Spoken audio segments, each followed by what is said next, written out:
Halo teman-teman, kembali lagi di channel Tica Moy. Pada video kali ini saya akan membahas soal-soal simulasi mini online tryout atau Simon TO1 SKB Kesehatan Formasi Penyuluh Kesehatan Masyarakat, Epidemiologi dan Administrasi Kesehatan, lengkap dengan pembahasan. Nah, buat teman-teman yang sudah mengikuti TO-nya, saya harap tonton videonya sampai habis. Karena apa? Karena hasil TO akan kita umumkan pada video ini. Selain itu, teman-teman dapat belajar dari penjelasan maupun pembahasan soalnya. Selamat belajar, semoga sukses. Soal yang pertama, dalam epidemiologi jumlah kejadian atau penyakit dalam kurung kasus baru pada kelompok penduduk tertentu dalam suatu kurun waktu tertentu disebut A. Prevalensi, B. Proporsi, C. Insidensi, D. Rate, E. Rasio. Jawabannya adalah C. Insidensi. Oke, kita bahas sedikit per poin. Kita ingat kembali kuliah tentang epidemiologi. Di sini sudah saya rangkum. Yang pertama ada rate. Rate ini merupakan besarnya peristiwa yang terjadi terhadap jumlah keseluruhan penduduk di mana peristiwa itu berlangsung dalam suatu batas waktu tertentu. Jadi besarnya peristiwa terhadap jumlah keseluruhan penduduk. Yang kedua rasio. Rasio ini merupakan perbandingan dari dua nilai kuantitatif. Misalnya rasio A per B. Contoh, dalam satu KLB penyakit tipes jumlah penderita laki-laki sebanyak 30 orang dan jumlah penderita perempuan adalah 15 orang, maka penderita laki-laki per perempuan adalah 30 per 15, yaitu 2:1. Yang ketiga, proporsi. Contohnya, proporsi kematian karena DHF adalah jumlah yang mati karena DHF dibagi dengan jumlah seluruh kematian. Selanjutnya, insidensi adalah jumlah kejadian atau penyakit dalam kurun kasus baru pada kelompok penduduk tertentu dalam suatu kurun waktu tertentu. Sedangkan prevalensi ada dua jenisnya. Yang pertama, point prevalence, yaitu jumlah seluruh penderita dalam kurung lama ditambah baru yang ada pada suatu saat tertentu. Sedangkan periode prevalence yaitu jumlah seluruh penderita dalam kurung lama ditambah baru yang ada pada suatu periode tertentu. Soal selanjutnya, seorang penyuluh kesehatan dan tukang jamu keliling perlu saling memahami kemampuan masing-masing yang mempunyai perbedaan kualitas dan kuantitas dalam bermitra, merupakan pernyataan dalam landasan A. Structure, B. Capacity, C. Proximity, D. Sinergi, E. Reward. Jawabannya adalah A. Struktur. Berbicara tentang kemitraan, maka perlu landasan dalam membangun kemitraan dengan mitra-mitra atau calon-calon mitra kesehatan.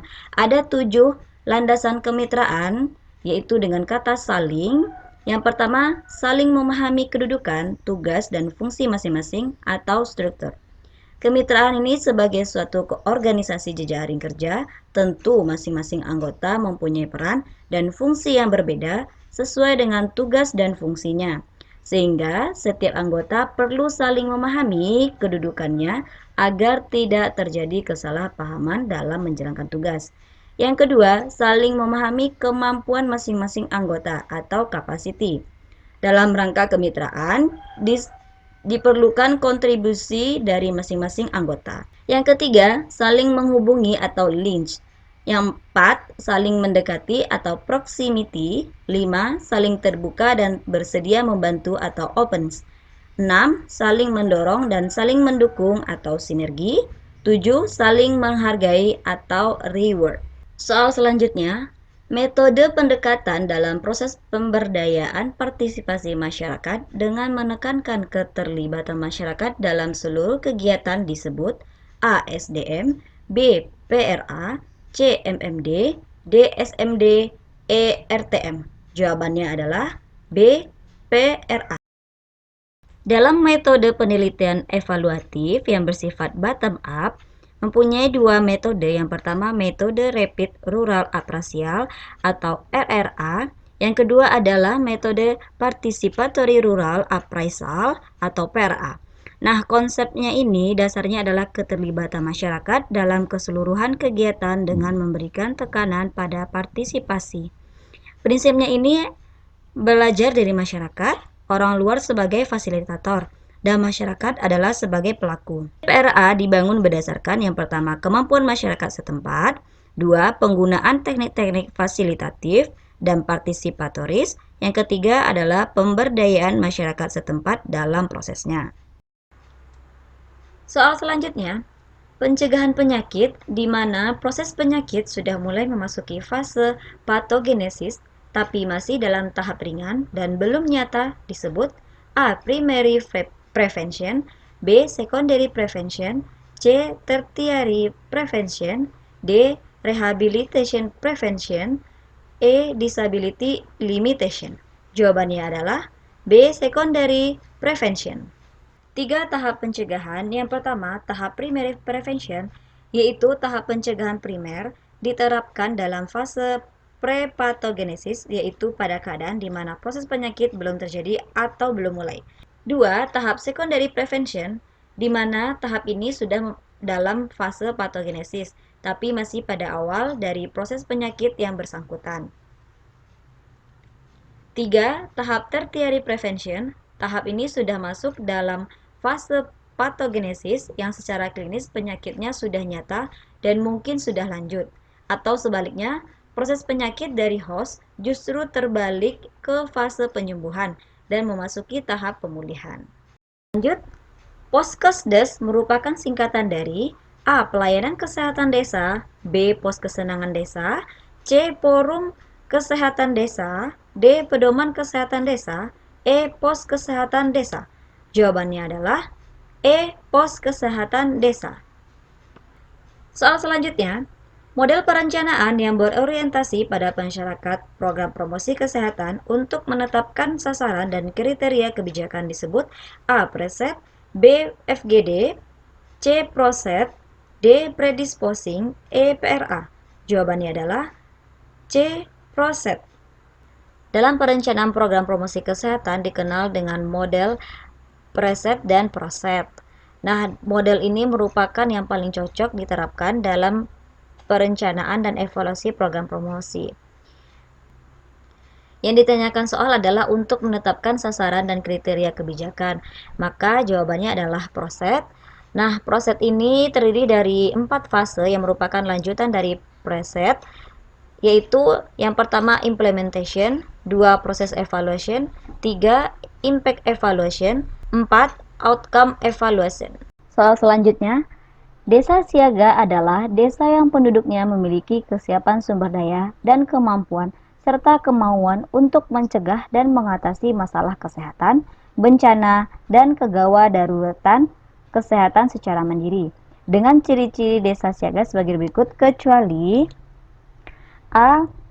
Minimal memiliki pos kesehatan desa, B. Memiliki sistem gawat darurat berbasis masyarakat, C. Mampu mengembangkan UKBM, D. Memiliki sistem pembiayaan kesehatan secara mandiri, E. Masyarakat berperilaku hidup bersih dan sehat. Sebelum saya jawab, kita bahas sedikit dulu ya teman-teman tentang desa siaga. Nah, di sini desa siaga ini memiliki tujuan umum dan tujuan khusus. Yang pertama itu tujuan umumnya adalah terwujudnya masyarakat desa yang sehat, peduli, dan tanggap terhadap permasalahan kesehatan di wilayahnya. Sedangkan tujuan khususnya sendiri adalah peningkatan pengetahuan dan kesadaran masyarakat desa tentang pentingnya kesehatan. Yang kedua, peningkatan kewaspadaan dan kesiapsiagaan masyarakat desa terhadap risiko dan bahaya yang dapat menimbulkan gangguan kesehatan. Misalnya ada bencana, wabah, kegawadarutan, dan sebagainya.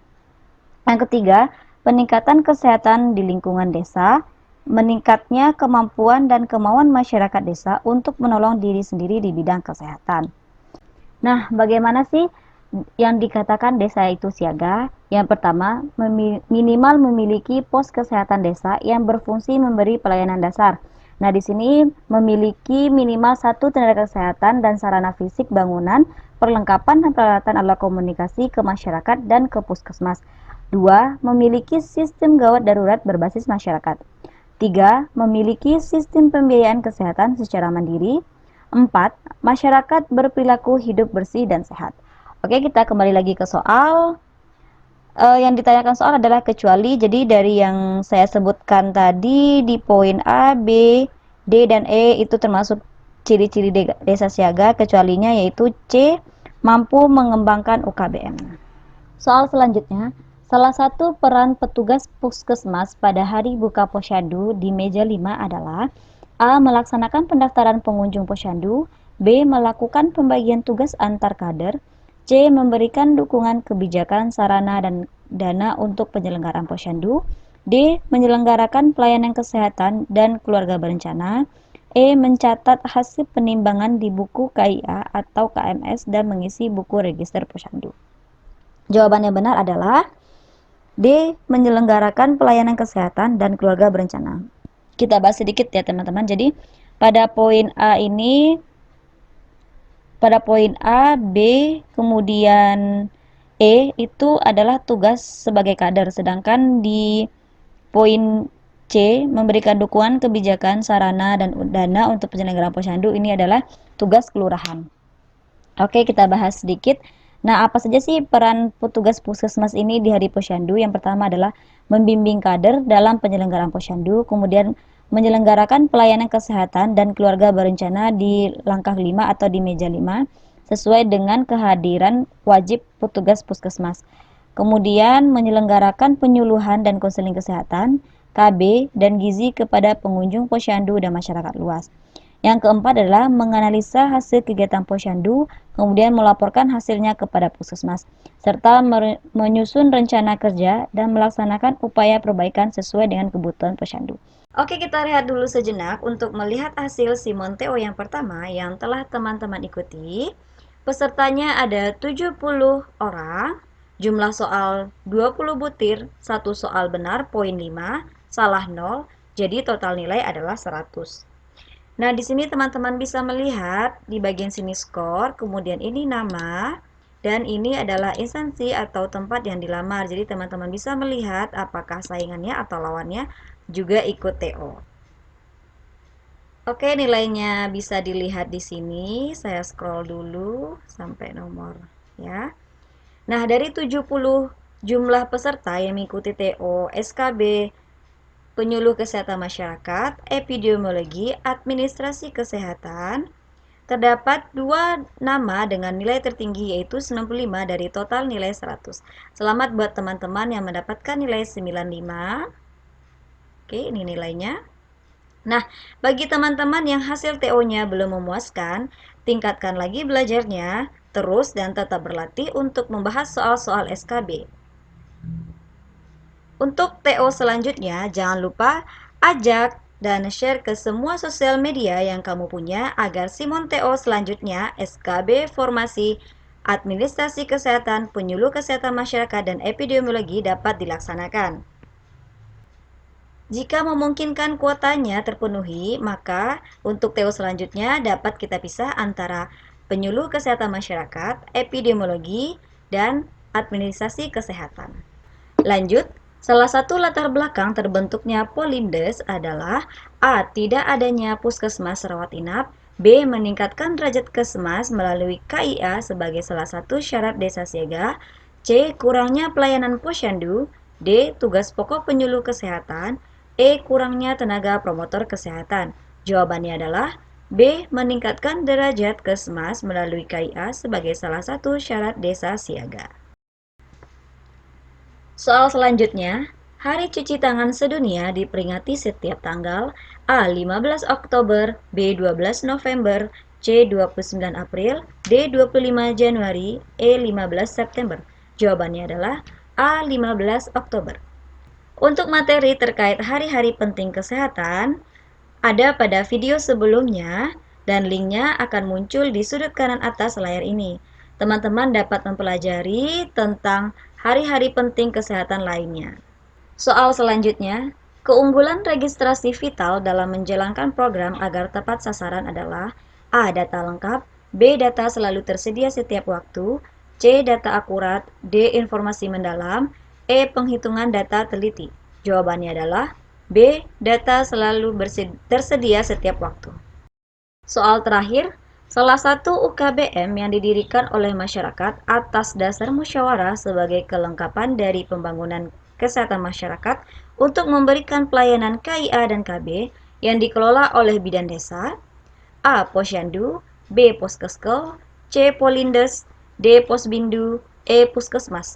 Jawabannya adalah C. Polindes. Oke, itulah pembahasan soal TO yang pertama dan hasil nilai TO yang pertama SKB Kesehatan, Formasi Penyuluh Kesehatan Masyarakat, Epidemiologi, dan Administrasi Kesehatan. Jangan lupa like, subscribe, dan share ke semua media sosial yang kamu punya. Semoga bermanfaat. Terima kasih. Wassalamualaikum warahmatullahi wabarakatuh.